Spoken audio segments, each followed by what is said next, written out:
kanan. Right twist. Right twist.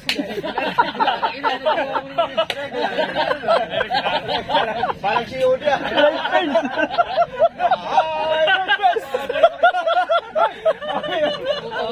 Dre, picture muna sa Magway. Andun si Coach Carl. Sa Magway.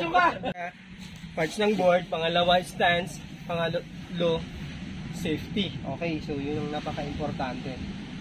So mga first time or beginner, pinapagamit talaga namin is soft top. Hindi hardboard, hindi shortboard. Kasi yung mga yun may kaalaman na sa surfing. Okay. So parts ng board muna tayo. Okay. Sa front section is tinatawag natin yung nose, long. Sa likod, likod, tail. Okay. Dalawang sides, so both sides is tinatawag natin rail. Top of the board, kung saan naman tayo tumutong-tong is tinatawag natin yung jack. Okay. Plug, connector, leash or leg loop kung tawagin. And very important po sa lahat yung strap. Kasi, napaka-importante ito, kung hindi ka marunong lumangoy at nakakabit sa dominant foot natin, nasa safe tayo. So, hindi na natin kailangan matakot. Or kahit mawala tayo sa board, huwag tayo pa rin tayo matakot. Kasi, malapit lang yung board sa atin. Pwede natin ilahin yung leash natin. Ha? Then, bottom, fins, napaka-importante. Because without fins, yung riding natin, hindi na yan nag-go all the way. Naka-circle lang. Circle lang yung ano natin. Takbo. So, question po, Sir Ken. What is the dangerous parts of the board? Fins. Galing po. Why fins? Because sharp. So, stay away from the fin. Pangalawa. Leash.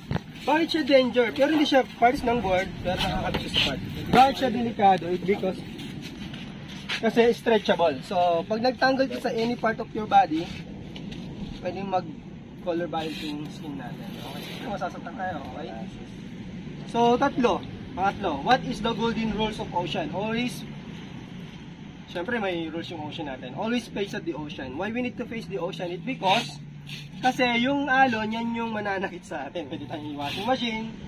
Tapos yung mga surfer na hindi marunong mag-maneuvering, okay? Siyempre pwede kayong tamaan. Okay? So napaka-importante pagka na-out tayo, tingin ka agad tayo sa alon. Okay, Sir Ken. Tapos na tayo sa parts ng board. Ngayon naman, ipapakita ko sa iyo yung stance. Dalawa lang naman po yung stance. Kanan, ang tawag dyan is regular. Ang kaliwa, ang tawag naman po dito is goofy. Okay? So yun lang yung dalawa yung gagampanan natin sa surfing. Okay. Papakita po, i-demo ko, Sir Ken, ha. Pag dumapa ka sa board, make sure hindi ka manggagaling dito kasi may tendency tumaan ka ng fin. So kailangan lagi tayong nasa side. Kasi pag sa side ka dumapa, sa positioning tayo. Okay, dumapa. Pag dumapa tayo, make sure nasa middle lang talaga tayo, yung hips. Kung nasa kanan, i-adjust lang natin. Tapos yung upper body. Kung alam mong nag-shaky siya, adjust mo lang din yung katawan mo. Hold on. Tiptoe, hindi kailangan nakaplat. Tiptoe talaga. Pag sinabing ready, put your hands under the chest. Malapit ko sa ansi. Okay, dito lang. Hindi kailangan dito sa may harap lang. Uy, kasing kung tagal nyo. Up. So, kailangan dito talaga. Then, pag sinabing go, push up. Higher butt. Kailangan po naka-higher butt o magbigay ng space dito. Kasi pag hindi naka-higher butt or naka-knee ang gagamitin, hindi mo ma-step yung first step natin. Okay. So, kailangan higher butt po talaga. Higher butt, 90. Okay, kailangan naka-45, hindi kailangan po naka-tiptoe. So, kailangan 90 po talaga. Tapos, kung saan po yung kamay ko, doon maglalandfall yung second step ko. Tapos, yung upper body po natin, body rotation lang. Okay, yan. Tapos, face at the right side, then bend. Hindi po yung, pag umangat ka, lalagyan mo ng pressure sa front, lahat ng bigat nandito is mali po yun. Kasi may tendency mag-nose dive tayo. So, kailangan, pag nag-step, yung second step natin, body rotation. Tapos bend lang. Then up to 2 hands. So pag angat mo, kailangan mag-up ng 2 hands. Kasi ito yung magko-control ng balance natin. Tapos bend your knees, hindi masyadong bend too much. Kasi ang pangit tignan yan. So kailangan sakto lang. Okay? Then, yung kamay, hindi po nasa outside ng board. Kasi maneuvering na po yan. So kailangan nasa loob lang siya. Tapos, look straight ahead sa shoreline po. Okay? Then, bakit nakaangat yung kamay? Because, ito yung leading natin, kasi ito yung maneuvering natin. Okay, so yun yung regular. Napaulit. Hold on. Ready? Put your hands under the chest. Up. Push up. Left. Kung papansinin nyo po, yung first step ko, nasa hips position ko. Okay, up. Then, yung second step ko lagi, naglaland po sa kung saan yung kamay ko. Shoulder width lang siya. Okay? Kasi kung too wide, sabi ko nga po, pwedeng mag nose dive. Kung too close naman, pa-out balance tayo. So, napaka-importante, gitna lang siya. Then after two hands. Okay, circuit, gawin natin. Oh, yan na, sure na yan. Standard, yung keep together. Ito yung pang pro. Tapos ito yung paghirap tumayo. Ito yung tinatawag na chicken wings or spider position. Yung chicken wings or spider position, tinuturo po talaga ito sa YouTube. Siya yung talagang pang beginner. Okay? Puntaan ng Baler, LU, Surigao, tinuturo yung chicken wings. Pero tayo, ginagawa lang po natin yun kapag mahirap tumayo. Okay? Mahirap tumayo. Ito po yan. Hold on, ready. Nakaganito siyang position. Kasi, pag angat mo, hindi mo na kailangan i-step eh. Kasi naka-ready na siya. Up. Isa na lang. Dahan-dahan ka. Meron naman yung sabay yung dalawang paa. Yung hindi na namin na ituturo pero nagagawa nyo na pala maging pro. Okay? Kasi minsan may mga ganon. Nagagawa mo yung sumabay yung dalawang paa. Yung inaangat mo yung buong katawan mo. Push up. Ganon. Okay? Pang pro yan. Okay? So, gawin po natin yung kanina lang. Sir Ken and Sir. Pwede ba tanong muna? Sige sir. Sige lang. Di ba yung tinuro mo nung una? Yung kanan. Paano ginagawa yun? Depende sa laki ng alon? O paano? Hindi sir. Yung stance, gagawin lang natin everyday kapag makukuha tayo ng alon. Okay. Yun at yun lang po kasi yung gagawin natin. So, kailangan natin malaman yung stance lang muna natin. Okay, kasi instinct po yan. Okay lang po yun. Maganda po yung nagtatanong. Sige po, daba. Okay, atras. Okay, hold on. Hawak sa board. Okay, ready? Pag sinabing ready, put your hands under the chest. Okay, yan. So, alam ko, lagi niyong ginagawa yan. Okay, sir, wag natin nahawakan yung raise. Ayan, yan. Okay. Kasi pag malapit sa raise... pag kahit dito, pwede? Pwede lang, sir. Oh. Okay, yan. Kasi pag malapit sa raise, magsishakey yun. Okay, abang mana. Okay, gayahin niyo po ako ha. Push up, higher bat. Push up, sir. Push up. Higher bat. Yan. Okay. Una natin yung kanan muna, regular. 90. Okay, tama. Then kaliwa. Tapos bend. Okay, up your two hands. Okay, sir. Then, tignan mo. Ganyan lang po. Si sir, ano nung name, sir? Magby. Nasa gitna siya. Yung sa'yo, sir. Okay. Sir. Kasi may tendency tutumba ka doon. Okay. So, yun yung regular. Dapa ulit. Dapa ulit. Mga fast learner pala to. Nakuha agad naman eh. Okay, hold on. Ready? Umuya dapat sila sa Kaliwa naman po ah. Push up, up. Push up, kaliwa. Tapos kanan. Tapos bend. Napaka-importante yung bend. Okay. Ay, wala pa. Dapa ulit. Last one. Okay, Sir Magdi, Sir Gen. Ngayon po, hindi ko nasasabihin left or right. Kung saan kayo komportable. Okay, kung saan kayo sanay Fix lang yan. tayo. Okay, hold on. Ready? Go. Pares kanan. Isa pa. Magaling naman nila, fast learner, nakukuha ka agad. So bakit po kailangan kong paulit-paulit? Kasi yan at yan lang po yung gagawin natin sa tubig. Okay, hold on. Ready? Go. Okay, out na po tayo sa board. Safety na po tayo.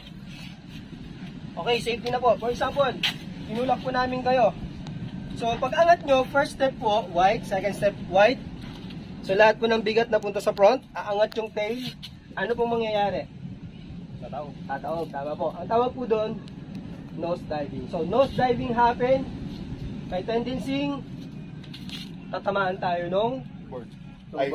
Tama, nung board po. So ngayon po, pag pupunta yung bigat natin sa front, okay, siyempre wala tayong choice po yan.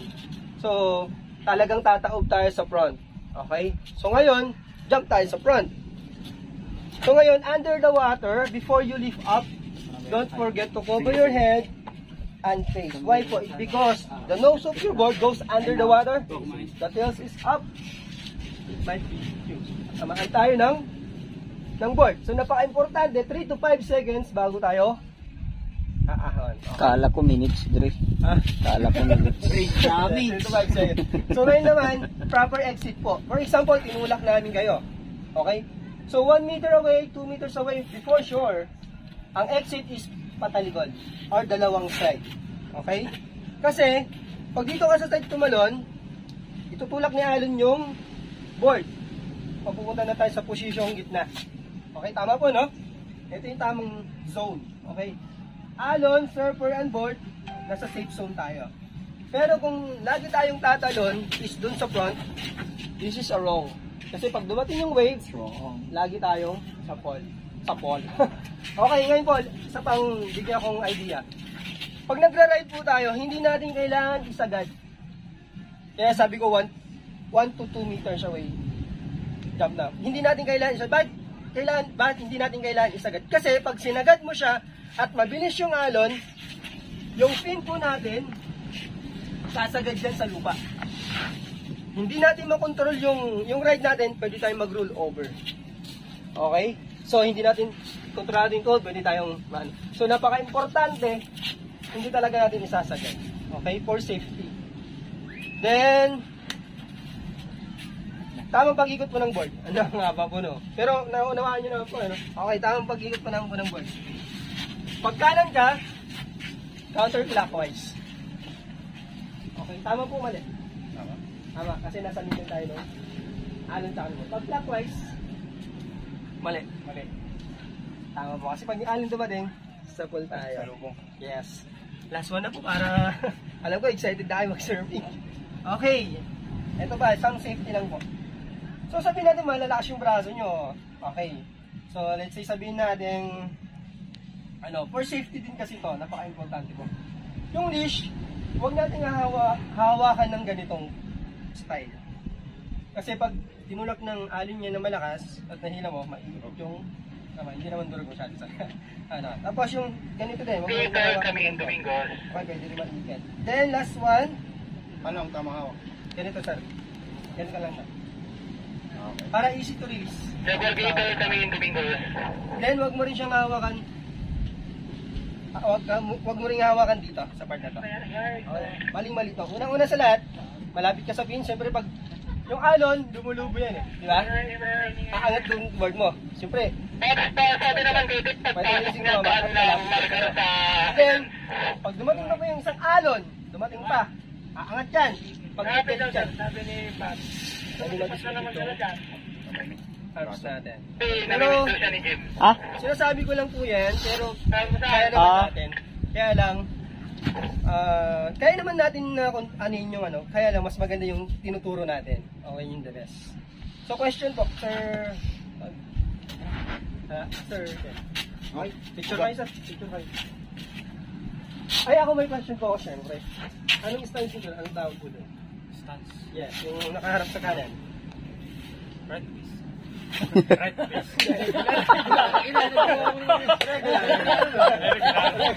Parang si Yoda.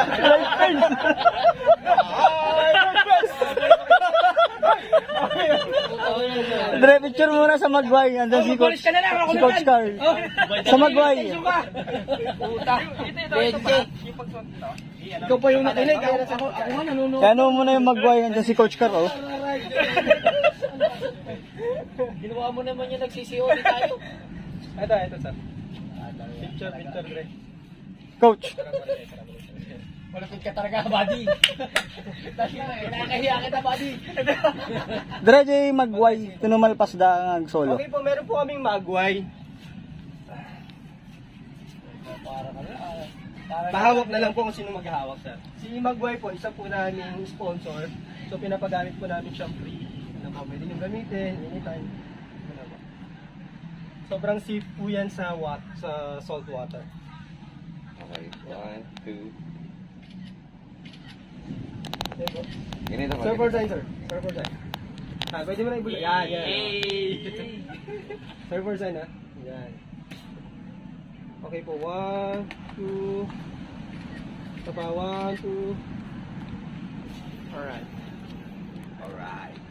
Saan ko iwan na to? Dali niya, kung wala pa. Right test eh. Pero ako, di ba pwede dali niya? Pwede naman sir. Kaso, magpapuro tayo sir. Pagod tayo parehas eh. Kung may kasama Ching! kayo. Ang init-init yan, ikaw ha, pag nakikisuyo ako sa'yo, ang feeling mo, parang kang inapi. Hindi mo ka magsasalita ng ganyan sa akin kasi hindi mo ako makukuha sa mga ganyan paawa sa akin. Ulul! Ulul ka sa akin, boy! Mamaya, wala na, uuwi na tayo. Tapos Yun na nga eh. Okay na, sir? Yan, tapos idadapin. Okay, post ko na. Okay na.